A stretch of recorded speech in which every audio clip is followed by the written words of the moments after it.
신신명 37쪽입니다. 24의 네 번째 같이 읽겠습니다. 한 마음이 나지 않으면 마음법이 허물 없느니라. 여기서 이제 한 마음이라는 것은 이제 분별심을 말합니다. 양변에 집착하는 분별심이 일어나는 것을 한 마음이라 표현했습니다. 마음법이 허물이 없느니라.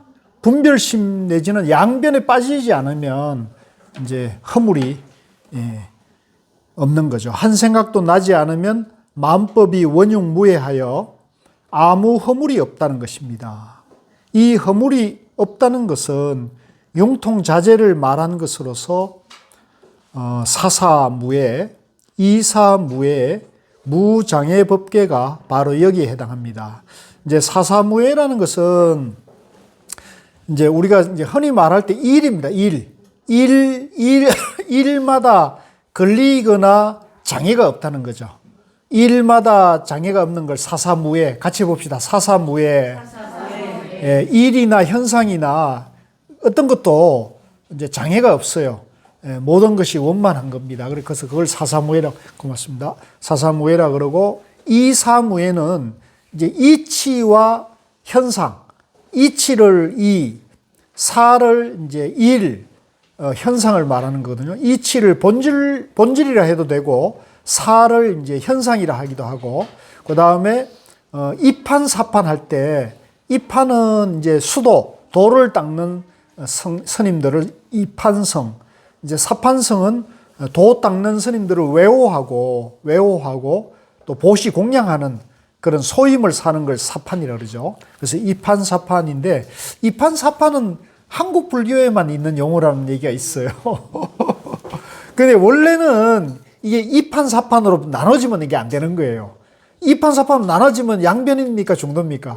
양변이죠. 그러니까 이 이판사판이라는 용어 자체가 적절한 용어는 아닙니다. 아닌데, 이제 소임을 분간하기 위해서 이렇게 편의상 한 것이지, 우리가 공부하는 데서 이판성이 따로 있고 사판성이 따로 있다면 그 자체가 잘못된 것이죠. 양변에서 하는 거니까. 그래서 이제 요 사사무예, 이사무예는 화엄종에서 쓰는 그런 어떤 그 분별법입니다. 분별법인데, 이런 거는 여러분들이 그냥 이런 게 있다 정도만 알아야지, 이걸 이렇게 이치를 저렇게 할 필요는 없고, 이는 어디서 성립되느냐 하면 바로 양변을 여인 중도에서 성립됩니다. 즉, 시비심의 두 견해를 버리고 하나마저도 버림으로써 이루어지는 것입니다. 이 뜻은 이제 좀 아시겠죠? 양변을 버리고 양변의 가운데 어느 하나도 집착하지 않는 거. 그죠? 이게 이제 중도라는 걸 아신 거죠. 그래야만 한 생각도 나지 않고 일체 만법에 통달무해한 무장애법계가 벌어져 일체의 원흉 자제하게 됩니다. 그래서 우리 마음이, 이제 우리 도마님들, 우리 마음이 편안하고 밝고 원만하려면 내 마음에 집착하는 마음이 떠나야 돼요. 나쁜 것 미워하는 마음도 마찬가지고 좋아하는 마음도 마찬가지예요. 예. 미움과 사랑의 양변을 떠나면, 막으면 통연히 명백해진다는 거잖아요. 그래서 양변만 떠나면 우리가 본래 그 자리, 본래 지혜가 밝아지는 거거든요. 요 원리, 요게 이제 중도공식이라고, 저는 이제 승철 선생님이 중도공식이라는 말을 쓰셨더라고요. 같이 해봅시다. 중도공식. 중도원리. 예. 쌍차쌍조. 예, 쌍차쌍조. 예, 공식이죠, 공식. 이제 양변을 막아버리면 양변을 비춘다. 이제 나다 너다를 떠나면 나다 너다를 밝힌다. 이렇게 되는 거죠. 선악을 다 막아버리면 선악을 다 비춘다. 이렇게 되는 거죠. 이게 중도공식이에요, 중도공식. 그래서, 중도공식, 그러니까 이 중도의 가치가 너무 이렇게 싼값에 이렇게 되는 것 같은데, 우리가 이제 좀 공부를 하는 것이니까, 이제 우리 도반들이 중도공식을, 원리를 이해해서 생활에서 이제 그걸 지혜를 밝히면은 모든 일이 원만해진다는 거죠.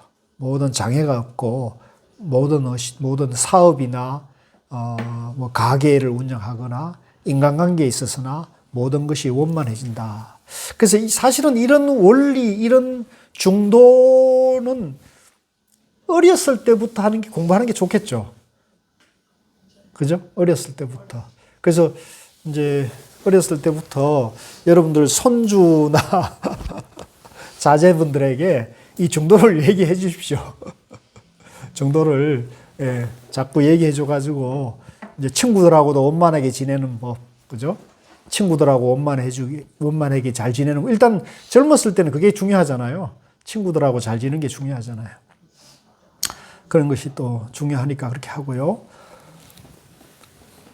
그래야만 한 생각도 나지 않고 일체 만법에 통달무해한 무장애법계가 벌어져 일체의 원흉자재하게 됩니다. 이것을 이른바 허물이 없다고 합니다. 허물이 없다고 합니다. 자, 25번째. 허물이 없으면 법도 없고 나지 않으면 마음이랄 것도 없습니다. 이제 이제 잘못된 업이 없으면, 뭐 잘못된 것이 없으면 뭐 법이라 할 것도 이제 사실은 없는, 양변을 떠나는 거죠. 여기서 허물과 법이라는 걸 양변으로 본 거예요. 허물이 없으면 진리라 할 것도 없는 거죠. 또 나지 않으면, 불생이면 마음이랄 것도 없다. 이제 내가 양변에 집착하는 마음, 삿된 마음이 일어나지 않으면 이제 그건 선도 없어지는 거고, 또 법이라는 것도 없을 거고, 또 마음이랄 것도 없다는 거죠. 그래서 이제 우리가 반야신경에 보면 이제 법이라는 것은 불생불멸이요, 불구부정이요, 부정불감이다 이런 말을 쓰잖아요. 나는 것도 멸하는 것도 없고, 더하는 것도 덜하는 것도 없고, 또 더러운 것도 없고 깨끗함도 없다. 양변을 떠나는 것이 법인데, 그 법이라는 한 생각도 일으키지 않으면 모든 것이 원만해진다는 거예요. 마음이랄 것도 없습니다. 이 마음이라는 것도 중도라는 것도 다 이름이라는 얘기를 반복해서 하고 있습니다. 한 생각도 나지 않으면 허물도 없고 법도 없다는 말입니다. 그러므로 무엇이 있어서 원흉무해한 줄 알면 큰 잘못입니다. 비우면 원만해진다는 거예요. 비우면 중도가 된다는 거죠. 이 경지는 허물도 법도 없으며 나지도 않고 마음이랄 것도 없습니다. 허물도 변이고 법도 변이며 나는 것도 변이며 마음이라 해도 변입니다. 양변이란 얘기입니다. 치우쳤다는 얘기입니다. 치우쳤다. 이 모두가 없으면 중도가 안 될래야 안 될 수 없습니다. 양변을 떠나면, 가운데도 머물지 않으면 모든 것이 다 원만해진다는 거죠. 원만해진다. 자, 그 다음에 이제 38쪽으로 와가지고요. 26. 주관은 객관을 따라 소멸하고 객관은 주관을 따라 잠겨서. 자, 이제 우리가 보통 인식을 할 때 주관과 객관을 이제 둘로 많이 나누잖아요. 아, 저 사람은 주관이 너무 지나쳐. 저 사람은 주관이 뚜렷한 사람이야. 아, 저 사람은 굉장히 객관적으로 사고를 하더라. 이제 그런 얘기를 한다는 건 뭐예요? 주관과 객관이 이제 둘이 대립하는 양변이 되는 거잖아요. 근데 이제 사실은 정견이 서면 주관이 객관이 되고 객관이 주관이 되는 게 정견이잖아요. 그렇죠? 중도 정견이라는 건 양변을 떠나서 있는 그대로 보는 걸 말하니까 주관이니 객관이니 하는 그런 분별이 없는 걸 중도를 하는 거예요. 근데 주관은 객관을 따라 소멸하고, 그러니까 주관은 객관을 따라 소멸한다는 것은 이제 양변을 여인다는 얘기가 되겠고, 그 다음에 객관은 주관을 따라 잠겨서 이거는 이제 중도가 된다는 얘기입니다. 자, 요거는 이제 밑에서 보면 한자로는 능할 능자가 이제 주관이라는 뜻이에요. 주체, 주관이라는 뜻이고요. 이제 상대되는 경자, 경은 객관을 말합니다. 객관. 그래서 소라는 말도 쓰고 여기는 경이라는 말을 썼어요. 능은 항상 주체, 주관을 말합니다. 능경, 주관과 객관을 말합니다. 주관은 객관을 따라 없어져 버리고 객관은 주관을 쫓아 흔적이 없어져 버린다는 것이니 주관이니 객관이니 하는 것이 남아있으면 모두가 병통이 된다. 주관이니 객관이니를 떠나는 것이 중도란 얘기입니다. 반대로 말하면, 반대로 주관과 객관이 벌어져 있으면 양변이 된다는 얘기입니다. 그래서 이제 주관, 객관이 벌어져 가지고 이제 네가 옳리, 내가 옳리가 보통 이런 데서 생기는 거거든요. 양변에서 서로를 옳다고 고집하고 집착할 때 이제 갈등이 일어난다는 거죠. 자, 27번째. 객관은 주관으로 말미암아 객관이요, 주관은 객관으로 말미암아 주관이니. 이제 이것도 마찬가지죠. 이제 객관은 주관 때문에 이제 상대 분별이 되는 거죠. 상대가 되는 거죠. 주관은 객관 때문에 있게 되는 것입니다. 주관이 없으면 객관이 성립되지 못하고 객관이 없으면 주관이 또한 성립되지 못한다는 거죠. 이 모두가 병이므로 주관, 객관을 다 버리라는 것입니다. 이게 중도 정결이 되는 건데 이게 참 어렵죠. 이게 어렵죠. 그래서 근데 이제 요 원리, 요 원칙을 이제 우리 도반님들 알고 계셔야 한다는 거죠. 예. 이제 주관, 객관을 앞세우거나 주관, 객관에 따따붙다 하거나 이제 그렇게 하게 되면은 이제 계속 분별심이 일어나고 부딪힌다는 거죠. 예. 이게 연기 아니에요? 연기죠. 예. 그렇죠. 중도의 내용이 연기라는 거죠.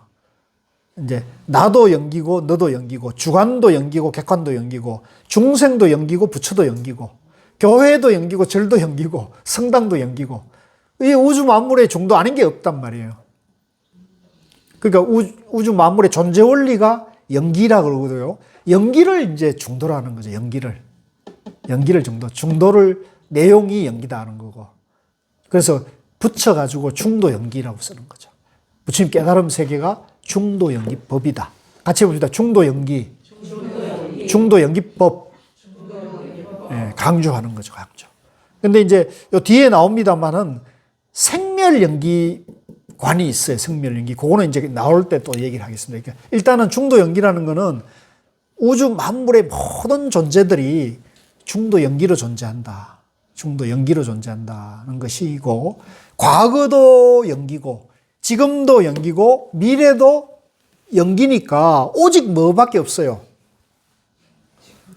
오직 연기밖에 없는 거죠. 그러니까 오직 연기밖에 없으니까 지금 이 순간밖에 없는 거지. 오늘밖에 없는 거죠. 오늘밖에. 어제는 지나간 오늘이요, 내일은 다가올 오늘일 뿐인 거죠. 오늘밖에 없어요, 영원히. 안 그렇습니까? 제 말이 틀렸나요? 영원히 오늘밖에 없어요, 영원히.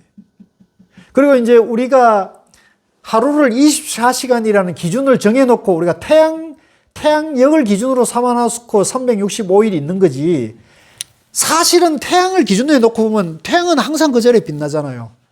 태양은 하루가 있어요? 없잖아요. 지구를 기준으로 해서 태양력을 기준으로 해가지고 지구가 태양을 한 바퀴 도는 걸 365일이라는 거 아닙니까? 그죠? 근데 태양 그 자체를 놓고 보면 어때요? 매일매일 좋은 날이죠. 매일 빛나는 날이죠. 매일 낮밖에 없죠. 매일 밝은 대낮이라요. 밤낮이라는 것은 우리를 기준했을 때 그런 것이죠. 그죠? 그래서 그것도 분별인 거죠, 분별. 지구를 주관해 놓고 보기 때문에 그런 것이라는 거죠. 그래서 이런 사고의 유연성, 또 이것이 이제 과학적인 사고이기도 하죠. 과학적인 사고. 그래서 이제 그 현대 과학이 이렇게 연구한 성과들은 부처님이 깨달은 중도 연기 세계와 모순되는 게 없어요. 그죠? 예.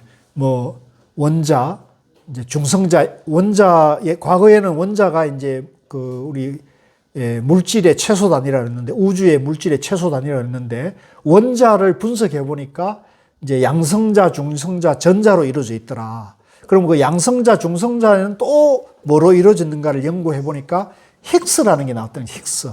그죠? 그러니까 지금 힉스라는 게 이 우주의 모든 물질을 분석했을 때 최소 단위가 힉스라 그래요. 그러면은 이제 힉스 아래 단위가 없을까? 저 개인적으로는 좀 있을 거라고 봐요. 저는 개인적으로 있을 거라고 보는데, 아직 현재 과학이 이제 그거에 대해서 이제 능력이 그걸 이제 발견하지를 못했는 거죠. 근데 힉스만 하더라도 눈에 보입니까? 눈에 안 보이죠. 그러니까 유형, 무형이 하나가 되어 있는 게 힉스인 거예요. 그러니까 없는 거냐면 없는 건 아니거든요. 그럼 있느냐면 있는 것도 아니죠. 그래서 있는 것도 아니고 없는 것도 아닌 중도라 이렇게 할 수 있는 거죠. 예. 그래서 이게 굉장히 재밌습니다. 현대 과학이 현대 과학이 밝힌 거라든가 또 아인슈타인이 이제 그런 한 말을 보면 이제 그 사람은 이제 유태인이지 않습니까? 그리고 현대 어떤 물리학의 아버지라는 분인데 그분이 이제 만년에 그 친구에게 독일어로 쓴 편지 같은 게 경매가 뭐 27억인가에 낙찰이 됐는데 그 편지 한 통에 27억이 낙찰이 됐대. 그게 굉장히 중요한 얘기가 있더라고요. 예. 이제 성경이란 전설의 모험이다. 예? 전설의 모험이다. 그것은 이제 그걸 진실이라고 할 수는 없다. 이제 이런 얘기를 하고 있고요. 또 어떤 아인슈타인의 어떤 그런 그 책인가에 글에서는 어떤 종교 앞으로의 종교는 사실과 부합해야 될 것이다. 그리고 미래의 종교라 할 때 불교가 미래의 종교로 가장 합당할 것 같다. 이런 얘기를 한 것도 있더라고요. 그러니까 최고의 과학자들이 보더라도 불교를 이제 물론 그분들은 불교를 깊이 봤다는 그 정도면 불교를 굉장히 깊이 봤다는 얘기거든요. 그러니까 그런 거고 또 전에 제가 말씀드렸듯이 그 누굽니까? 영국의 그 천체 물리학자 돌아가신 그 호킨스 박사 같은 경우 그죠? 장애를 알아갖고는 그분도 자기가 평생 우주를 연구해 봤는데 우주에는 그 신이 있는 곳을 발견하지를 못했다. 우주에 신이 계신 곳을 발견하지 못했다. 그럼 이 우주는 어떻게 존재하는 겁니까? 자연 질서로 존재하는 거죠. 자연 법칙으로 존재한다. 자연 법칙이 연기법이거든요. 그러니까 연기법과 현대 과학자들이 연구한 건 모순되는 게 아니에요. 근데 우리가 신중심의 종교로 봤을 때는 이거는 성양립할 수가 없죠. 신이 존재하는 것을.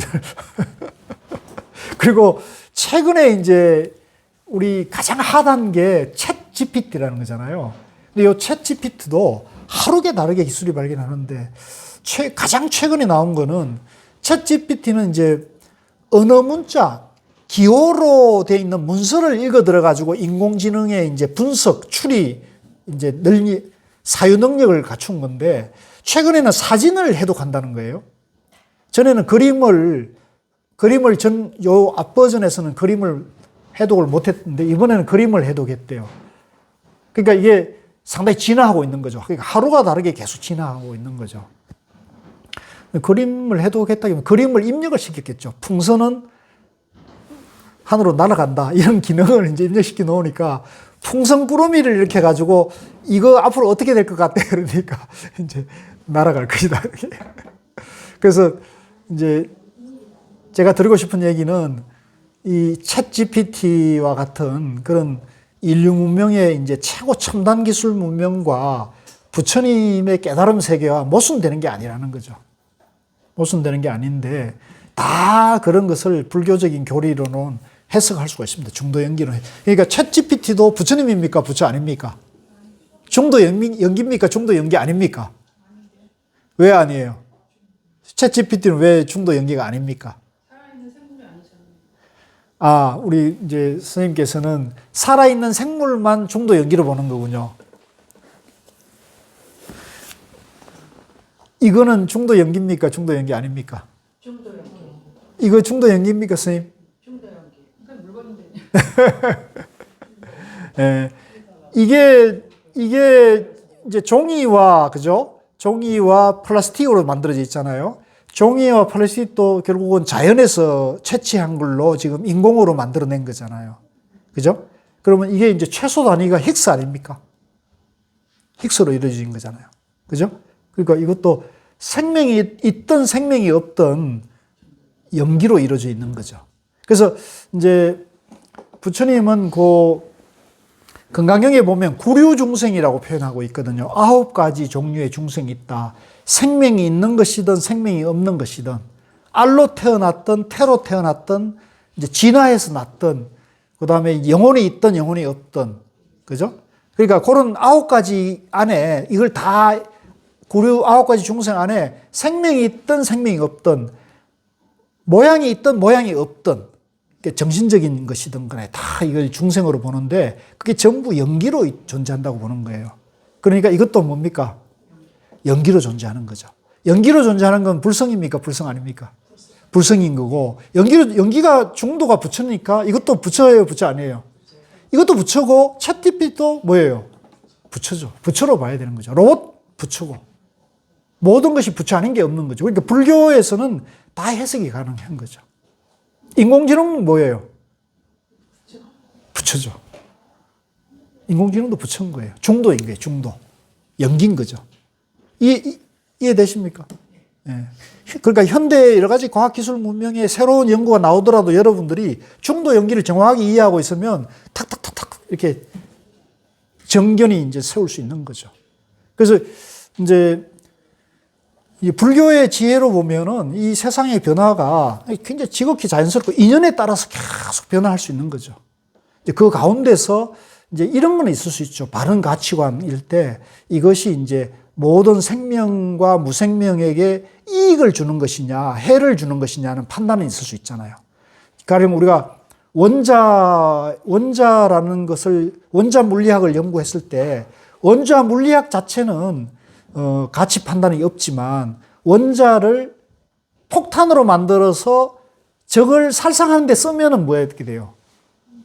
그건 도덕이라는 문제가 가치관의 문제가 들어가잖아요. 그죠? 그러니까 이 가치관, 도덕이 굉장히 중요한 거죠. 가치관이라는 것이. 그래서 거기서 이제 우리가 원자 물리학에 대한 연구를 하되 그것이 인간과 모든 우주 만물이 이익되는 방향으로 그게 이제 도덕이라는 문제인 거죠.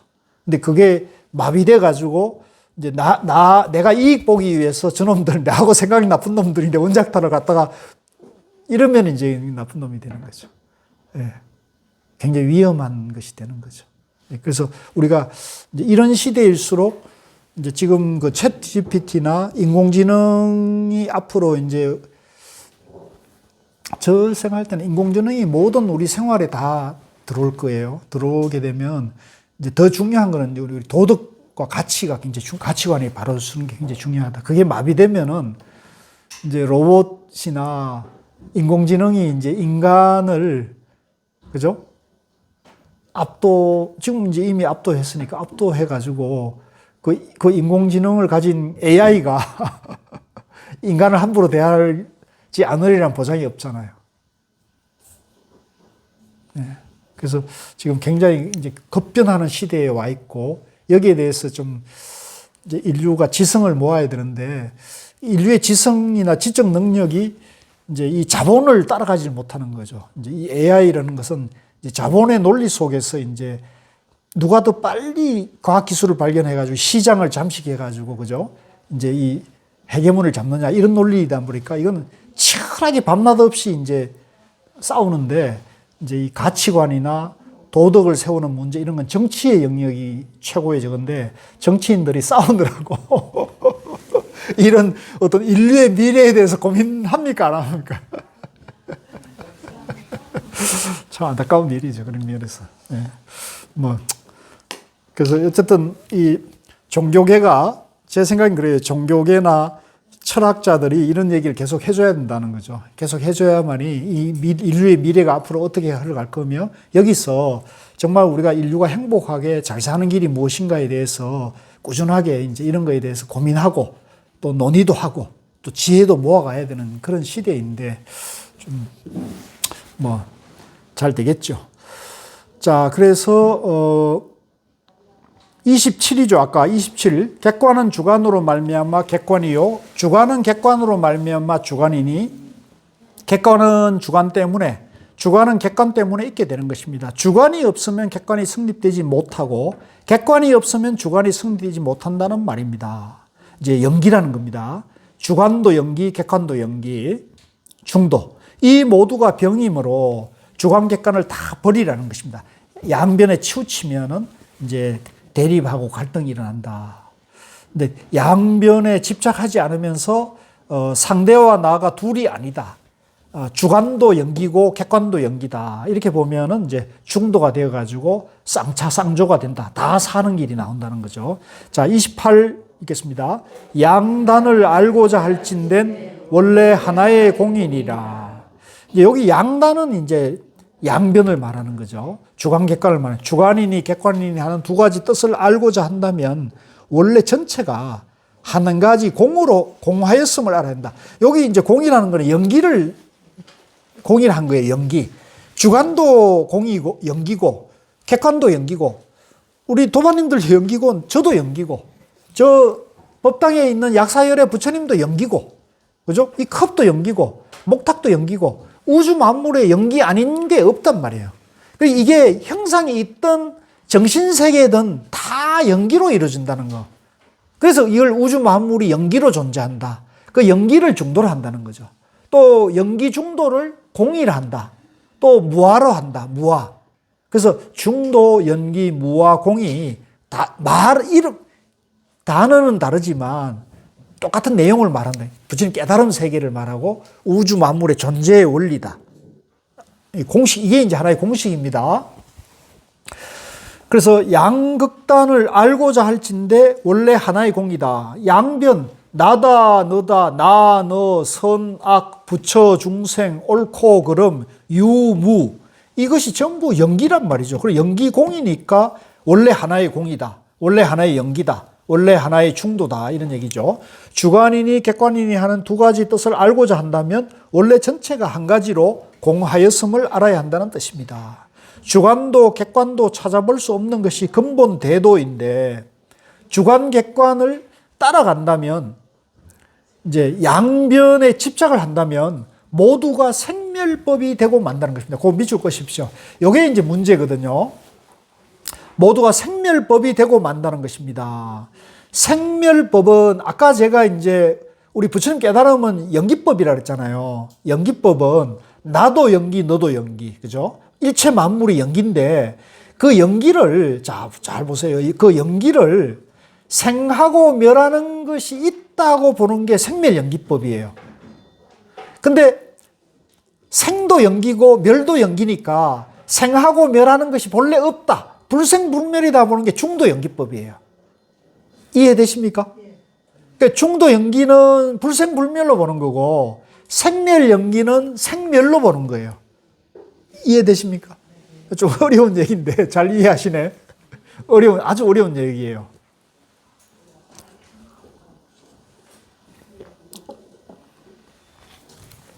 근데 이것이 말이에요. 대승불교와 선종, 그 다음에 부처님의 초기 경전에서는 이게 생멸로도 말씀하시고 불생불멸로도 말씀을 하셔요. 근데 지금 부파불교, 그러니까 약간 좀 뭐 논란이 있을 수 있는데 남방의 지금 상자부 성가가 이 부처님의 중도 연기법을 생멸로 해석을 해요. 생멸로. 그래서 이게 좀 같은 불교 안에도 이게 굉장히 좀 뭐랄까 좀 혼란이 있습니다. 혼란이 있습니다. 혼란이 있어요. 그래서 같은 불자라 하더라도 이제 이 연기법, 부처님 깨달음 세계를 어떻게 보느냐에 따라 가지고 이제 굉장히 다르죠. 굉장히 달라요. 그래서 이게 좀 어려움이 있는데 제가 우리 저하고 같이 공부하는 분들에게는 이제 중도 연기로 보셔야 된다. 이제 중도 연기로 본다는 얘기는 이 연기법을 생멸로 보든 불생불멸로 보든 집착하면 어떻게 됩니까? 다 부처님 가르침이 아니잖아요. 그죠?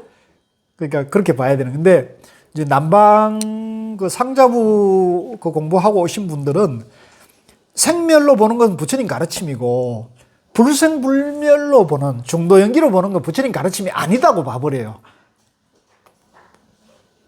그러니까 견해가 상당히 다르죠. 여기에서 어려움이 있어요. 그분들 눈에 보면 내가 이렇게 얘기하면 외도 마구니 같은, 그 부처님 가르침이 아닌데 이렇게 되는 거죠. 그래서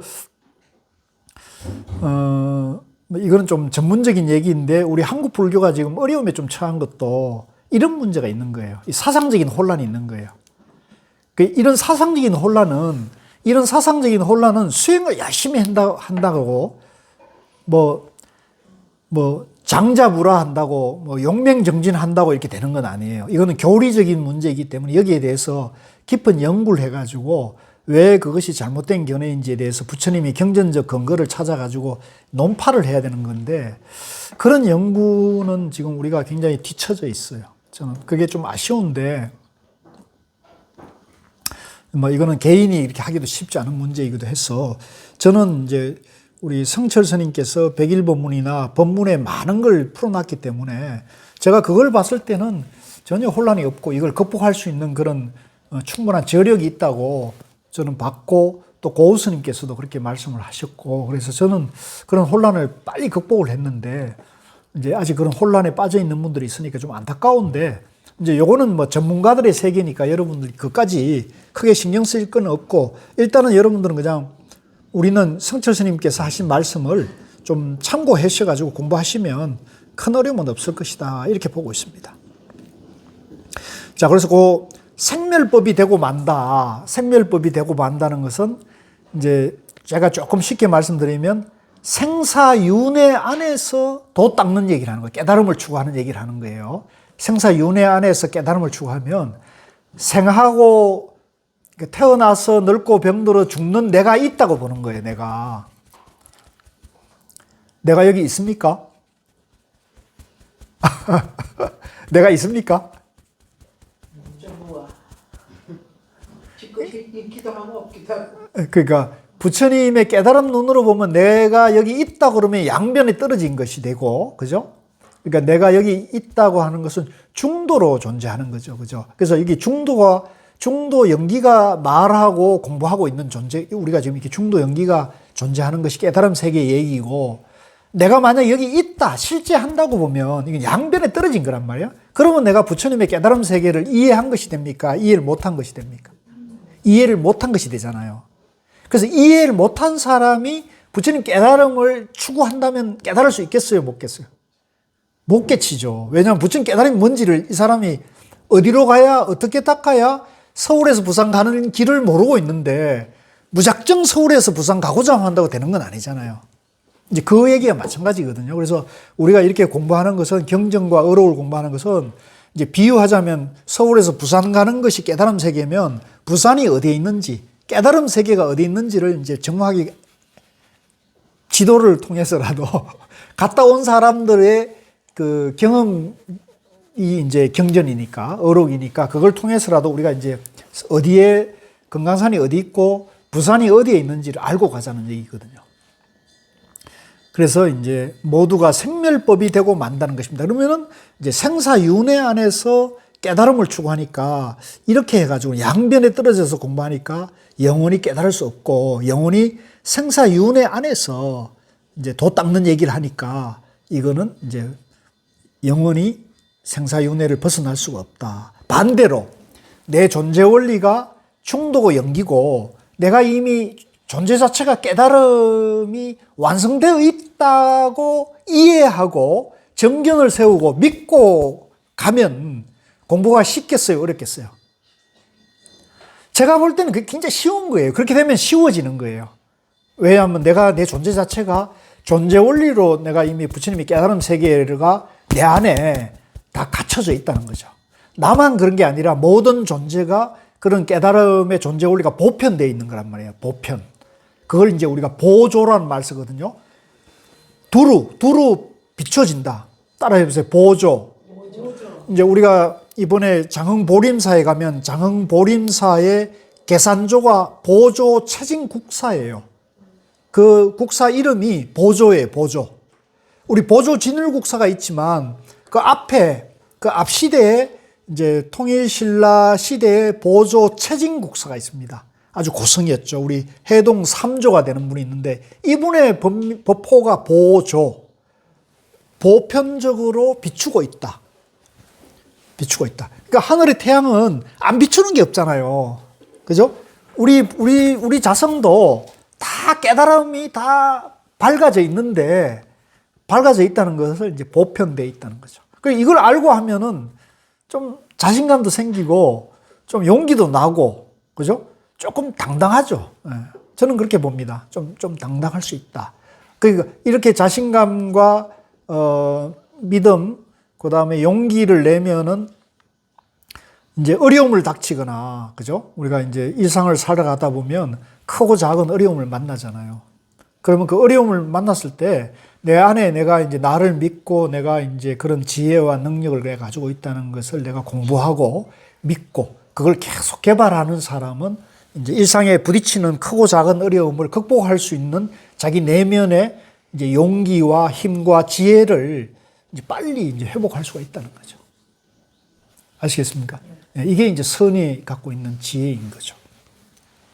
그러므로 이 모두를 버려야만 대도에 들어오게 되는데 양극단이 모두 병이고 허물이므로 이것을 바로 알면 전체가 다 공했더라는 것입니다. 이제 양변을 이제 바로 보면은 이제 너도 공이고 나도 공이다. 그렇게 되는 거죠. 주관도 공이고 객관도 공이다. 공했다는 것은 양변을 여인 동시에 진여가 현존한 것을 말합니다. 여기 다시 진여가 나왔어요. 이제 부처도 진여고 중생도 원래는 진여인데 부처님은 당신이 진여라는 걸 깨친 분이고 중생은 자기가 진여라는 걸 못 깨친 거예요. 그죠? 그러니까 본래는 부처인데 중생으로 살고 있는 거죠. 억울합니까? 억울하지 않습니까? 억울한 거죠. 억울한 거죠. 그러니까 중생으로 사는 건 억울한 거예요. 네. 억울을 해방하려면 어떻게 돼요? 깨달아야죠. 자기 본성을 회복해야 되는 거죠. 네. 그래서 우리가 이제 막 악쓰고 사는 그 마구니 짓을 하고 이런 사람들을 보면은 그걸 미움으로 보지 말고 어떻게 대하라고요? 척언지심은 우열해서 보는 거고 연민심, 연민하기 따라서 연민하기 예, JMS도 연민으로 대하는 거죠. 예, 마구니도 연민으로 대하고 예, 아시겠죠? 예, 미워함이 되면 미운 감정이 내 안에 화가 있는 거예요. 화가 있으면 이게 독이 되거든요. 예, 그래서 원수나 마구니하고 싸우다가 내가 마구니가 되는 거예요. 내 안에 독이 일어나가지고 독이 나를 화가 일어나서 내가 화에 휩쓸려가지고 나도 마구니가 돼버리는 거거든요. 예, 그러니까 마구니나 왼수를 볼 때, 사탄을 볼 때, 그 사탄, 마구니, 왼수를 마구니로 보면 된다, 안 된다? 그럼 뭐로 봐야 돼요? 본래는 부처도 부처인데 이기심과 착각에 빠져가지고 마구니 행을 하고 있다고 봐야죠. 행을 하고 있다는 거죠. 악업을 짓고 있다는 거 봐요. 예. 그래서 내가 능력이 되면 그걸 깨우쳐줘야 되는 거죠. 일깨워줘야 되는 거죠. 당신 본래 부처인데 지금 이기적인 마음에 빠져가지고 악업을 짓고 있소이다. 근데 이제 내가 능력이 안 되는데 가서 그렇게 하면 어떻게 돼요? 내가 휩쓸리게 되지. 근데 이번에 이제 그 넷플릭스에 그걸 보니까 그 김도형 교수라는 분, 난 정말 대단하더라고요. 보셨어요? 예. 정말 존경스럽대요. 그러니까 그런 사람들이 있는 거예요. 예. 보살들이 나타나는 거예요. 호법신장이 나타나는 거예요. 예. 정말 대단하더라고요. 그 아버님도 참 대단하고, 그죠? 아들이 당하는 것보다 내가 당하는 것이 잘 됐다. 그러니까 그 이왕 당한 불행을 어떻게 극복합니까? 이왕 당한 업보라면 내가 당하는 게 아들이 당하는 것보다 나는 살 날이 얼마 안 남았으니까 내가 당하는 게 낫다니까 그분은 극락 갔을 것 같아요. 마음은 편하지 않습니까? 그분이 마음은 편했을 거 아닙니까? 아들보다는 내가 당한 게 행복했다라고 생각하는 것이 극락한 거죠. 이미 극락한 거예요. 근데 그게 한을 안고 가봐요.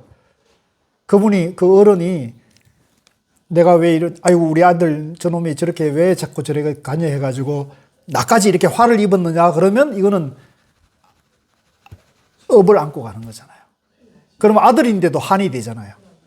근데 아버지가 그렇게 보살심을 딱 써버리니까 아들이 더 용기를 내가지고 더 치열하게 내가 그렇게 되는 거죠. 그래서 이제 우리가 이 부처님 법의 세계뿐만 아니라 부처님 법을 모르더라도 이제 부처님 법과 관계없이 이제 발음을 바로 세우고자 하는 그런 세상에 선한 그런 선인, 선남, 선녀들이 있다는 걸 우리가 알 수가 있고 그런 면에서 우리가 이제 그런 흐름에 대해서 응원해주고 같이 격려해주는 것이 이제 사람다운 도리고 또 인성을 회복하는 길이다 이런 생각이 들고 그 주변에 이제 뭐 JMS나 또 뭐 이런저러한 그 사교에 빠져가지고 그런 분들을 가능하면 많이 일깨워서 우리가 그런 피해자나 또 그런 경우가 되지 않도록 우리 같이 노력을 해야 될 것 같아요.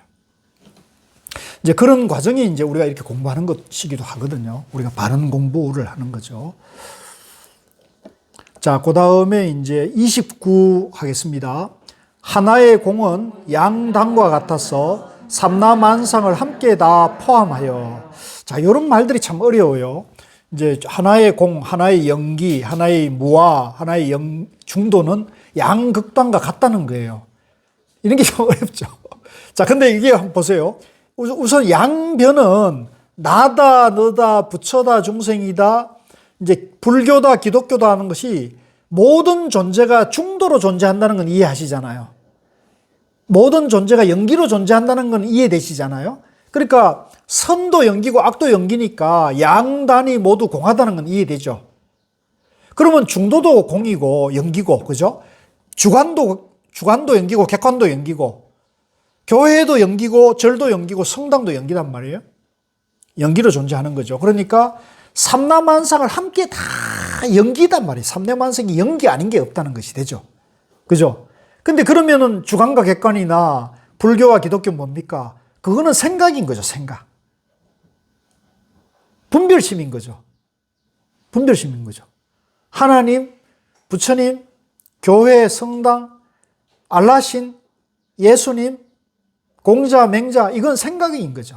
근데 공자, 맹자, 노자, 장자, 모하메드, 부처님, 관세음보살, 용수보살, 하나님, 예수님 다 영기란 말이에요. 영기. 본질은 영기란 말이에요. 영기인 본질은 하나도 어긋남이 없다는 거죠. 이게 불교의 깨달음 세계라는 거죠. 그러니까 차별이 있어요, 없어요? 본질을 보면 차별할 게 없는 거죠. 근데 그분들이 하는 얘기가 다를 뿐이지 석가모니나 예수님이나 공자나 맹자나 마호메트나 모든 존재는 착하게 살라. 나쁜 짓 하지 마라. 같아요, 틀려요? 똑같은 거죠. 그걸 보면 똑같은 거죠. 그러니까 본질은 하나인데 이제 우리가 그 말에 따라가면 이제 어긋나 버린다는 거죠. 그래서 말에 따라가지 말고 본질을 보라. 하나의 공은 양극단과 같아서 삼라만상을 함께 다 포함하여. 이게 이제 불교의 이제 관점인 거죠. 물론 기독교나 저 알라신이나 이제 저 유교에서 이렇게 안 보잖아요. 예? 유교는 우리가 최고다 그럴 거고, 기독교는 우리가 최고다 그럴 거고, 알라신은 우리가 최고다 그러잖아요. 그래갖고 뭐 미사일도 쏘고, 뭐 총도 쏘고, 뭐 탱크도 보내고 이런 거잖아요. 근데 이제 불교는 그렇게 보지 않는다는 거죠. 그래서 저는 어쨌든 세상에 불교라는 종교가 있다는 것이 저는 굉장히 가치 있는 일을 하는 거 아닌가 싶어요. 안 그렇습니까? 예. 저 중동 보세요. 사촌끼리 맨날 죽이고 살고, 아이고, 왜 저렇게 사는지 모르겠어요. 예, 그래서 앞에서 공했다고 하여 아주 텅 비어 아무것도 없는 줄을 알아서는 크게 언나니 이는 단멸공, 야고 밑줄 꼬십시오. 단멸공, 같이 해봅시다. 단멸공. 아무것도 없다 이렇게 하면은 이제 그게 단멸, 끊어진 공이라는 그 자리에 빠진 거 집착하고 있는 거예요. 그러니까 우리는 뭐든지 집착하면 안 된다 그랬잖아요. 이게 지금 공에 집착, 아무것도 없다는데 집착, 무아에 집착, 중도에 집착, 이러면 이제 단멸공이라 그래, 그거를. 단공. 단멸공에 빠져버립니다. 하나의 공이 양극단과 같아서 두 가지가 다 마찬가지라는 말입니다. 즉, 하나의 공이란 차로서 부정을 말하고, 자, 여기 나왔네요. 요거하고 비슷한 말이, 여러분, 진공묘유란 말이 있죠. 그러니까 요 공이 차라는 말은 쌍차를 말하는 거예요. 진공을 말하는 거죠, 진공. 하나의 공이란 차로서 부정을 말하고, 이제, 없다, 아니다, 이렇게 말하고, 양변이 없다, 떠나라, 말하고, 양단과 같다는 것은 조를 말해요. 비춤을 말해요. 쌍조, 같이 보세요. 쌍조. 묘유. 예, 미묘하게 있다. 예, 미묘하게 있다. 없는 듯이 있다. 뭐 이렇게 할 수 있겠죠. 그래서 진공, 묘유가 쌍차, 쌍조가 되는 거죠. 긍정을 말합니다. 양극단을 버리면 하나의 공이 된다는 것은 양극단을 부정하는 쌍차인 동시에 양단을 긍정한다는 말입니다. 쌍조, 쌍차, 쌍조가 된다는 말이에요. 그러니까 우리가 쌍차만 보거나 또 반대로 쌍조만 돼도 안 되는 거예요. 쌍차가 쌍조고 쌍조가 쌍차다. 진공이 묘유고 묘유가 진공이다. 이렇게 돼야 돼. 그게 중도가 되는 거예요. 그게 원만해지는 거고, 쌍차만 옳다 하거나 쌍조만 옳다 하거나 공만 옳다 하거나 또 묘유, 유만 옳다 하거나 이렇게 되면 양변에 떨어진다는 거죠. 그래서 요게 중도 공식이니까 다 지금 여기 이 신신명기에서 하시는 말씀은 전부 중도 공식을 이렇게도 맺히고 저렇게도 맺히는데 다 사실은 우리 본질 존재 원리를 말하고 있는 거다 이렇게 보시면 됩니다. 다시 말해서 둘을 버리고 하나가 되면 그 하나가 바로 둘이라는 것입니다. 이해되죠? 예, 쌍차가 쌍조고 쌍조가 쌍차다. 양극단의 집착을 떠나면 하나이면서 둘인 다 비추게 된다는 거죠. 이처럼 하나의 공이 둘과 동일하게 원흉무해함으로 완전히 쌍차 쌍조가 됩니다. 이 쌍차 쌍조가 나왔네요. 따라서 일체의 삼라만상이 하나의 공 가운데 건립되어 있다고 하는 뜻이 됩니다. 결국 우리가 변견을 떠나 자성을 깨치고 중도를 성취하면 쌍차 쌍조의 차조동시, 이거 밑줄 꽂으십시오. 이제 쌍차 쌍조가 이게 따로따로 되면 안 되는 거예요. 이게 동시에 돼야 돼. 하나가 돼야 돼요. 이것도 이제 조금 전문적인 얘기입니다. 우리는 지금 이제 남방에서 공부하고 온 분들은 이제 요 쌍차를 사마타라 그러고요. 요 사마타를 닦아가지고 이제 점점점 닦아가지고 위파사나로 완성한다. 이런 말도 써요. 그러니까 이분들은 사마타와 위파사나를 둘로 나눠가지고 어느 한쪽을 닦아가지고 나중에 그걸 합친다. 이런 표현을 쓰는 거거든요. 근데 이 대성과 선종에서는 이걸 나누면 우리는 외도라고 보는 거예요. 나누면 벌써 양변에 떨어져 버리잖아요. 이해되시죠? 그러니까 나누는 것 자체가 정견이 아니다고 우리는 보는 거지. 그거는 부득이 정말 이해를 못하는 사람을 위해 가지고 방편으로는 이제 우는 아이를 달래기 위하거나 유치원생, 초등학생들을 위해 가지고 도저히 그걸 이해 못하는 사람을 위해서는 쌍차를 먼저 닦아 가지고 나중에 네가 쌍조를 해라. 이렇게는 방편으로는 설명할 수는 있겠죠. 근데 이거는 법입니까? 방편입니까? 이거는 손가락이란 말이에요. 이건 방편이거든요. 근데 지금 이제 남방 공부하시 온 분들이 이 방편을 법으로 지금 이제 보고 와버리는 거예요. 제가 봤을 때 참 안타까운 얘기예요. 근데 이제 대성불교나 선은 그런 이제 손가락과 달 관계에서 그 방편으로 닦는 것이 너무나 복잡하고 어려우니까, 오히려 복잡한 그 단계니까, 그거를 이제 중간 과정을 이제 지금 말하면 너무 복잡하니까 그거 공부하지 말고 바로 와, 이렇게 얘기하는데, 바로 오는데 이제 대성과 선종에서 보면 그 바로 안내하는 방법이 이제 지극히 이제, 그 유치원이나 어린아이들이 이해하기 어려운 얘기를 하는 거죠. 유치원생에겐 네가 부처야 이런 얘기를 하고 있단 말이에요. 네가 부처야. 근데 이제 이게 이제 훌륭한 선지식을 만나면 저는 그게 빠를 수 있을 것 같아요. 이제 제 경우를 보더라도. 돈을 돈수와 돈을 참수. 그렇죠. 예. 예. 그 차이죠. 예. 예. 참수만 해도 좋은데.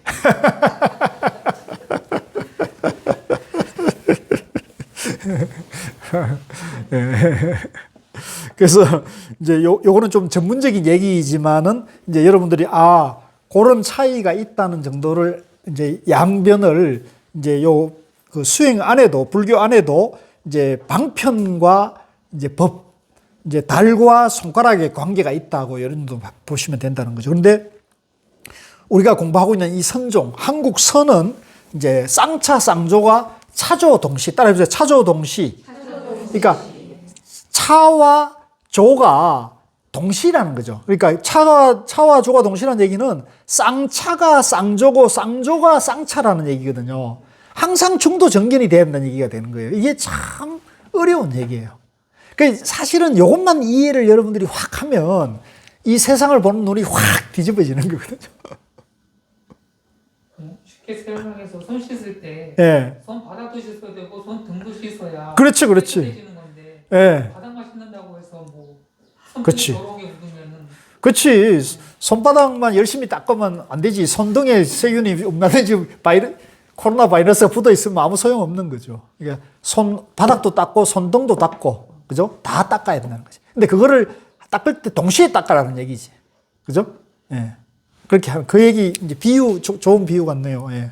그래서 차조 동시가 되어 삼라만상과 항사묘용이 이제 항사라는 거는 겐지스강의 모래를 말해요. 항하사 그럴 때, 예, 겐지스강 모래와 같이 이제 이 차조동시 쌍차상조의 중도 정견의 지혜를 밝히면 이 내가 부딪히는 모든 이제 크고 작은 경계나 이제 사람 관계에서 묘용, 지혜가 다 나와가지고 모든 일이 원만해진다는 거예요. 그래서 그걸 항사묘용이라고 표현했어요. 한자로. 항사묘용이 여기에 원만구족하게 된다는 것입니다. 그러므로 공이라 해서 아무것도 없는 텅 빈 것으로 이해해서는 안 됩니다. 요 공을 텅 빈 걸로 이해하는 것을 우리가 아까 뭐라 그랬죠? 단멸공, 한자로 단멸, 예, 정멸에 떨어진다는 거죠. 예, 공에 집착하고 공에 떨어진다는 거죠. 그래서 이 불교를 상당히 공부를 많이 한 분들도 이 공을 이해를 못 해가지고 단멸공으로 오해하는 사람들이 많습니다. 그래서 고 스님 같은 경우는 중국의 유명한 대학자였던 임어당 같은 분도 이 불교의 이 공과 무아를 이해를 못 해가지고 평생을 불교 그러면 허무주의 가르칩니다. 이렇게 얘기했다는 거예요. 우리나라에서도 불교를 잘 모르는 분들이 불교 그러면 허무주의, 공 내지 무아, 무상 그러니까 허무주의로 오해하는 건데요. 그거는 단멸로 이해한 거잖아요. 그러니까 여러분들은 그 정도 이해는 다 넘어섰죠? 예, 그분들보다 더 뛰어나시게 된 거예요. 공이 같은 말인가요? 그렇죠. 무기공, 예, 단멸공. 그 표현들이 거의 같은 거예요. 예, 무기. 이제 수행할 때도 이런 자리에 들어갈 수가 있어요. 우리 마음에. 요게 그냥 나온 게 우리 마음에 보면은 이제 우리가 이제 세속적인 가치로 사고하면은 시끄럽고 복잡하잖아요. 우리 마음이. 이제 세속적 가치를 추구하면 우리가 막 저일 막 닥치는 대로 해야 되니까 시끄럽고 복잡하단 말이에요. 근데 이제 도 닦는다, 명상하는 데로 와가지고 그 시끄럽고 복잡한 걸 내려놓으십시오. 이러겠는데 이제 처음에는 잘 안 내려놓다가 어느 날 이게 밑둥이 빠지듯이 쑥 내려주는 수가 있어요. 그래서 망상, 잡념이 안 일어나고 또 고요함에 빠질 수가 있다고요. 고요함에 빠져가지고 고요함에 빠지니까 와, 내가 진짜 이제 도를 닦는 거구나. 내가 이제 진짜 비워지는구나 이렇게 하는데 그 고요함에만 빠져 있으면 도입니까? 도 아닙니까? 그게 이제 단멸공. 그걸 이제 우리가 정멸공, 무기공, 내 마음의 고요함에 빠져 있는 거예요. 그러니까 우리는 중도로 존재하기 때문에 이제 시끄러운 것과 고요함과 시끄러움이 하나가 돼 있어야 돼요. 그래서 이제 시끄럽다 그래가지고 그걸 싫어해서도 안 되고 고요함이라 그래가지고 거기 집착해서도 안 된단 말이에요. 어느 것도 시끄럽고 고요함에 자유자재하는 마음이 되어야 부처님 마음이 되는 거예요. 그러니까 우리가 이렇게 공부하고 참선하고 명상하는 거는 이 마음을 시끄럽고 고요함에 머물지 않고 자유자재하게 되게 만드는 거예요. 훈련하는 거예요. 트레이닝 하는 거예요. 예. 그것밖에 없고. 근데 우리는 이제 공부하는데 초심자들이 잘못 빠지기 쉬운 거는 고요하다 그러면 공부가 잘 되는 것처럼 있는데 그건 아니라요. 예. 그 지금 우리나라에 명상 가르치시고 명상을 잘못 가르치는 분들이 그 고요한 경계로 사람들이 자꾸 안내하는 경향이 있거든요. 근데 그거는 이제 한편은 일리가 있죠. 왜냐하면 세속을 사는데 너무나 스트레스가 많고 이제 번아웃이 오니까 좀 쉬고 내려놓은 것을 통해서 이제 본래 면목을 회복하는 과정으로서는 괜찮은데 그거를 명상으로 안내하면 어떻게 해요? 그분은 이제 잘못하면 폐인이 될 수가 있는 거예요. 고요하고 쉬는 것만이 내 이제 본성을 회복하는 명상으로 안을게 되면 그 고요한 것만이 그런 마음으로 세상을 살아갈 수 있나요? 그건 불가능해요. 그러면 이분은 계속 명상센터에 와야 되는 거예요. 일하다가 힘들면 명상하러 오고, 일하다가 힘들면 명상하고, 회복하면 다시 일하고, 계속 다람쥐 쳇바. 이걸 이제 윤회하는 거죠. 이게 이제 생사윤회 안에서 공부하는 방법이, 이게 양면에서 공부하는 거거든요. 이제 여기서 우리가 선에서 말한 건 뭡니까? 일단 바로 정견을 세우자는 거죠. 바로 정견을 세우면 이제 시끄럽고 복잡한 그것이 그대로 공부하는 것이다. 그거고, 또 고요한 데서 공부하는 것은 시끄럽고 복잡한 데서 잘 살기 위해서, 마음을 잘 쓰기 위한 것이다 하는 정견이 서게 되면 시끄럽고 복잡한 어디서나 공부가 잘 할 수가 있는 거죠. 아시겠죠? 그렇게 하고 계시죠? 집에서 TV를 보다가 끄고 하는데 끄지 말아야 되거든요. 알아서 하십시오. 근데 이제 제가 보기에는 말씀해 주셨는데, 이제 우리 그 독일에 계시는 우리 그 교포인 그 한병철 철학자라고 있어요. 지금 이제 세계적인 철학자가 됐습니다. 우리나라 한국인인데 독일에서 이제 세계적인 철학자인데, 그분이 이제 많은 책을 썼는데, 그분이 책 쓴 것 중에 유명한 게 이제 피로 사회, 또 그분이 이제 선에 대해서도 좀 그 책을 쓴 게 있더라고요. 근데 이제 그분의 현대 사회, 현대 문명에 대한 진단을 보면, 이제 현대 사회가 이게 디지털 과잉이 되면서 이제 디지털화 될 수밖에 없는데, 디지털화 되면서 현대인들이 이제 조금 듣기 민망한데 이제 가축과 같은 삶을 살고 있다는 거예요. 이제 우리가 TV를 보면 어떻습니까? 거기서 나오는 걸 무심히 그냥 내가 받아들일 수밖에 없잖아요. 그 다음에 스마트폰도 온갖 그 스마트폰에 올려주는 그 지식 정보를 내가 그냥 이렇게 받아들일 수밖에 없잖아요. 그죠? TV, 스마트폰, 뭐, 모든 것이 그렇잖아요. 근데 우리 현대인들은 집에 가면 TV 보고, 아니면 스마트폰 보고, 젊은이들이 다 하죠. 게임하고, 그렇죠. 이게 이제 가축과처럼 이제 주어진 틀 안에서 이렇게 계속 먹이를 던져준다는 거예요. TV에서도 먹이를 던져주고, 스마트폰에서도 먹이를 던져주면 그걸 맛있게 이제 먹고 있는 거죠. 그러니까 이제 현대인들이 가축과 같은 삶을 살고, 또 오히려 이제 그 한병철 교수는 이제 오히려 그걸 떠나가지고 이제 자연과 함께 살고, 자연과 가까이 하고, 또 이 디지털 이 스마트폰이나 TV하고 적절하게 거리를 두고 책을 보고 사유 기능을 회복하고 운동을 하고 자연과 함께 하는 것을 권장하고, 그게 인간의 본성, 인성을 회복하는 길이라고 보거든요. 그렇습니까? 안 그렇습니까? 그렇게 돼야 되거든요. 예. 그래서 이제 저희 집에는 TV가 없어요. 그 저희 아버님은 걱정해요. 너 아직 집에 TV 없나? 예. 그러니까 아버님은 집에만 있으면 TV만 보거든요. 90 노인인데. 근데 내가 봤을 때는 아버님이 걱정스러운 거예요, 나는. 그러니까 사고도 편향이 돼 있어요. 정치적 견해도 편향이 됐고, 세상을 항상 걱정만 해요. 근데 젊은이들이 얼마나 활발하게 BTS나 요즘 얼마나 잘 합니까? 우리나라 한국 젊은이들 얼마나 세계적으로 자랑스러워요. 근데 그런 건 걱정만 해요. 그러니까 이 이제 주어진 정보만 받아들이다 보니까 사고가 제한되고 이렇게 되는 거죠. 나는 그래서 그런 것들이 이제 사실은 걱정스러워서 가끔 가면은 이제 가끔씩 대화를 하고 이렇게 하는데 이제 돌리기는 힘든 것 같아요. 그래서 제가 우리 도반님들에게도 이런 얘기를 말씀을 드리는 것은, 이제 TV나 스마트폰 이런 것보다는 이제 책 좀 보시고 적절하게 자기 시간을 운동하시고 이러면서 사고하시고 사유하시고, 또 인간적인 그런 소통과 존중과 이런 교감들을 많이 해가시는 것이 이제 행복하게 살아가는 것이고 잘 사는 것이 아니겠나 하는 생각이 들어서 하는데, 그래서 그런 것이 이제 우리 부처님의 지혜이고 현대인의 삶을 위해서 건강하게 하는 과정이 아니겠나 이런 생각이 듭니다. 그래서 오늘은 여기까지 하고요. 예, 다음 주에 30부터 하도록 하겠습니다. 혹시 질문이 있으시면 질문하셔도 좋을 것 같아요.